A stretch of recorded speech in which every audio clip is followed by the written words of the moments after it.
Thank you very much for the introduction. I think you said it all. And I'm very happy to present to you an idea which I had for a long time in mind. I'm working with spatial audio and 3D audio for like over 10 years now in different projects and different approaches. And yeah, always coming back to this point, like, okay, the DJ, all the DJ scene and DJ culture is completely out of this because there's no tools to use a stereo sound, a stereo file for spatialization. I mean, there's many different approaches around, but there's just no such tools, and it never got really a topic. And last time I realized was at the Spatial Media Lab in Berlin last year, where we were sitting, and Stefan Bock showed us a nice album mixed in Dolby Atmos, and I thought, like, yeah, we definitely have to start this at ZiMMT to do like these DJ evenings here where they can just play the Dolby Atmos files and cannot be so hard to adapt this to like regular DJ equipment and controllers. But yeah, I quickly realized again, no, this is the missing link. There's no such thing. And of course, it's also nice to make a listening evening, listen to an album mixed in Dolby Atmos, but it's just not the same as like you can use it for dance floors, for clubs, for festivals. And I experienced like actually a strong interest and demand from this kind of scene compared to other scenes where, you know, spatial audio is already in the opera houses, for example, and so on. But there's like a much stronger repression or like refuse to use these technologies compared to in this electronic music scene and DJ culture, where everybody's always like, wow, cool, I want to use this, how can I apply it and on my practice as a DJ? And yeah, so that was actually last year the starting point, and then Jakob Frost, who's also here tonight, started his internship at ZiMMT, and we started together to think deeper in this topic and develop something, prototype. And yeah, this was already the why, because I think that it has a great value for electronic and dance music when you can use spatial effects on that music and to really get your audience involved, because I think dance floors are something where all the people get kind of synchronized in beat and rhythm, and why not also using this in spatial effects. And apparently we did some floors, one on Garbage Festival with a surround sound system several years ago, and also some smaller 3D audio floors. But then mainly it was always, okay, you really have to make a booking dedicated to this, where people come prepared to play out multi-channel.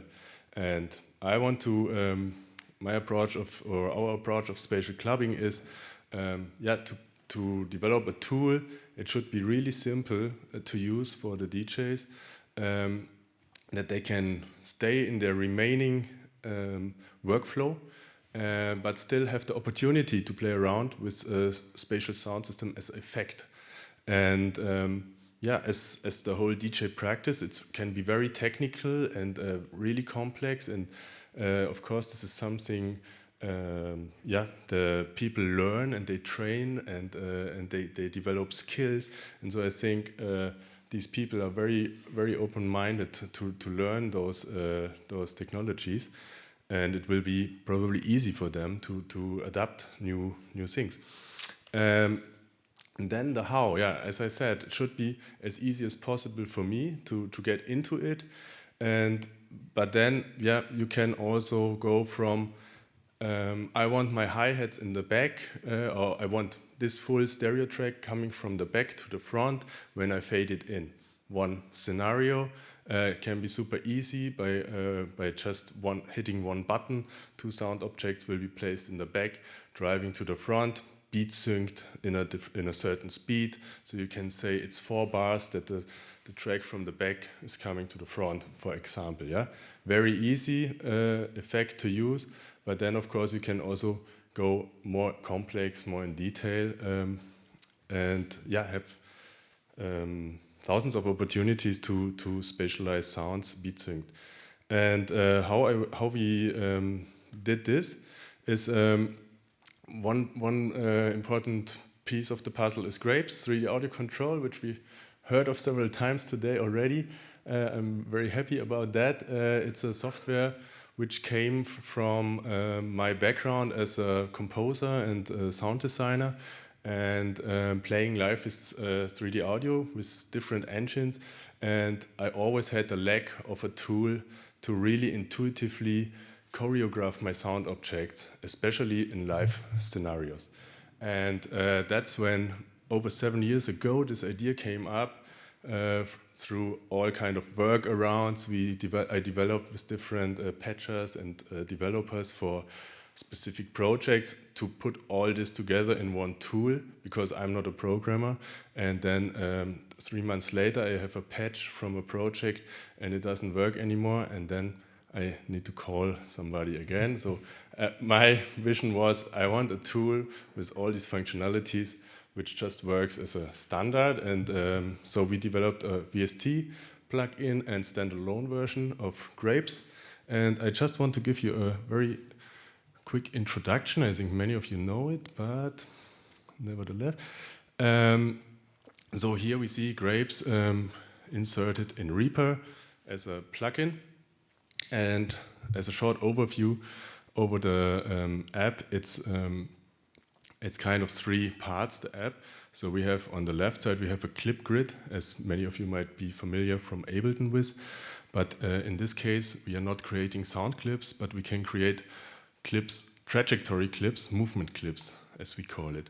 So for example, I can say I want a circle movement, and then I can create this clip here with the circle preset. And we see here on the right side on the canvas, our circle appears, and I can play it back, and nothing happens, but an object is going in a circle. So there's no audio going through Grapes, but Grapes is really purely generating positioning data and choreography of sound objects. So from now, down here I have all the settings for this specific clip, so I can scale it, I can trim the speed and so on. And yeah, so now this information has to go somewhere to a 3D audio engine so that this object is actually moved. And therefore we are using OC because mostly all the 3D audio engines are having OC interfaces and intersections. And so we have implemented a variety of like 3D audio engines already as preset. In this case, I'm going to demonstrate it with IEM multi-encoder as well. And yeah, this is the preset. I can change my port here, my IP address.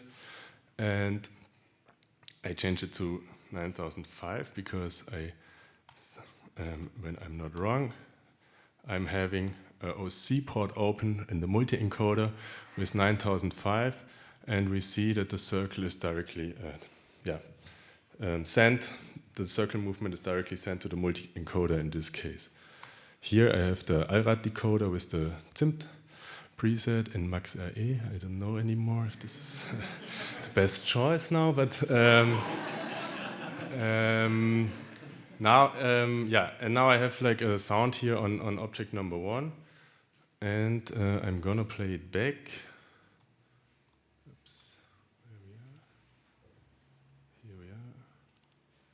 Play it back in a loop, and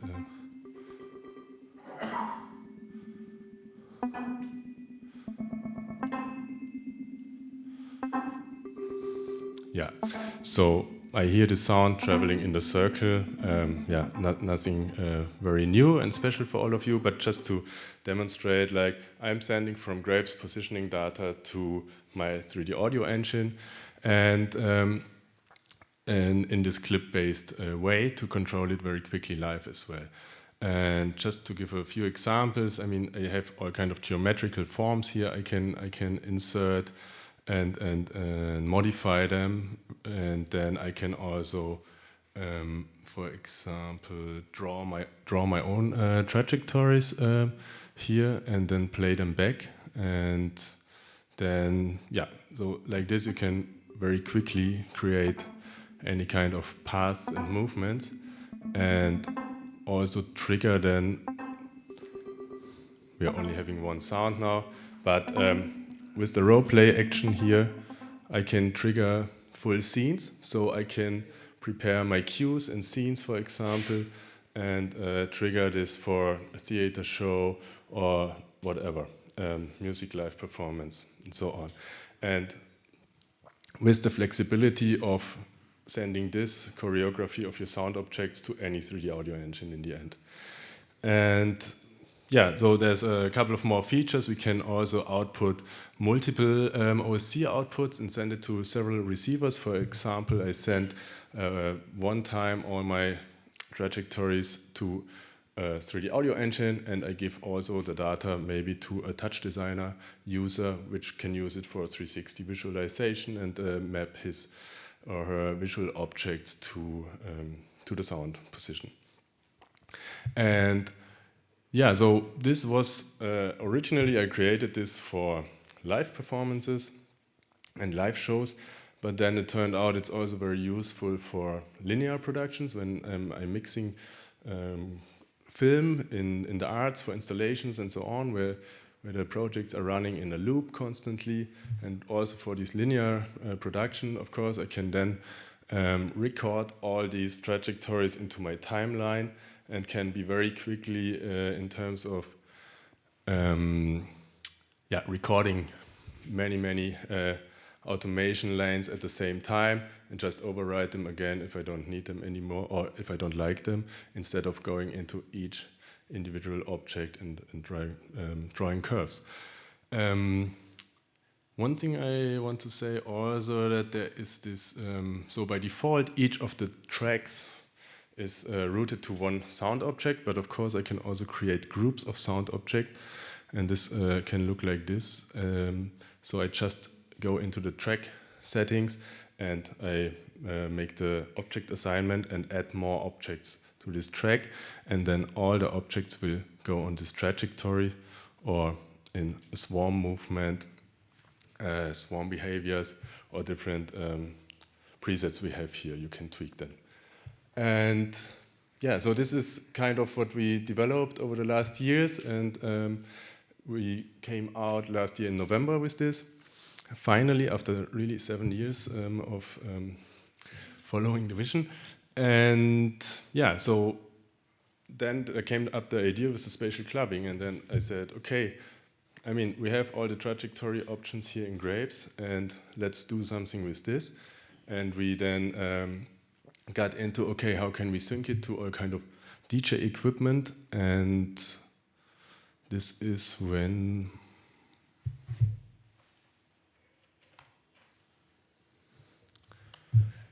this is when maybe kind of a signal flow like this came out. So we are having our DJ setup, either with CDJs, turntables, or from a laptop with controller, using some DJ software. We are playing the sound into a 3D audio engine, any basically, and here we figured out that that all this DJ equipment is not really made to output multi-channel, and we were sometimes really like, oh no, this doesn't work with this and this with that, but apparently all the big companies have some mixers which can also be used as an audio interface, and through this you can, with most of them, get 4 to 6 stereo tracks out, which helps already a lot, because this means I can have like 4 decks DJ setup, which I think 2 decks is normal, 4 decks is already a big setup, and you can have like 2 more live inputs or whatever. And yeah, we can feed this all into our 3D audio engine, and from there we can get it out of a multi-channel speaker layout. And what we do is we have like one instance of Grapes running, and we're having a pre-programmed Grapes session where we send positioning data to the objects of each of these tracks. And yeah, so that that's basically the magic behind it. I mean, it's not very complicated. It's using already existing tools to build a setup together, which can then offer these opportunities with also again a modular system, which I like. With Grapes, I cannot control only one 3D audio engine, and it's not its own engine. It's just a tool to help for workflows. And the same approach we are following here for the spatial clubbing, that with a tool set in a combination, we can make a solution to make it happen. And what the DJ has basically in extra is only one single controller, which is controlling Grapes. And so the DJ doesn't even see Grapes in the end, you know. I mean, that's for now the approach and the idea. And we are just working on some symbols for the buttons to push, that it's clear, okay, this is a back forth movement, this is a circulation movement, and so on. And then you can just trigger your buttons and get these movements and have a knob for the speed, which is quantized to the speed of your decks. Yeah, because this is the very important information we need from the DJ setup, is like a BPM, a time information of the speed. And yeah, to that we can quantize all the movements and trajectories.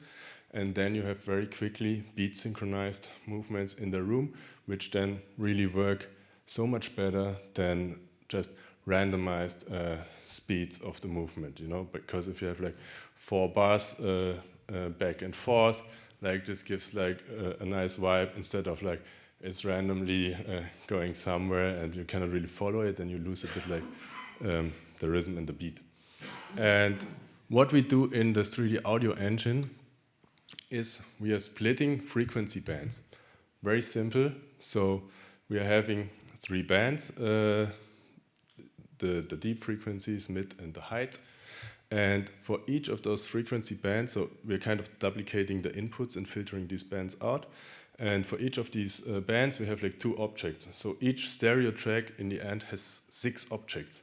So I can say, of this track, I only want the heights to travel around, and I only trigger this button which says height deck A circle, for example, and then this goes in a circle.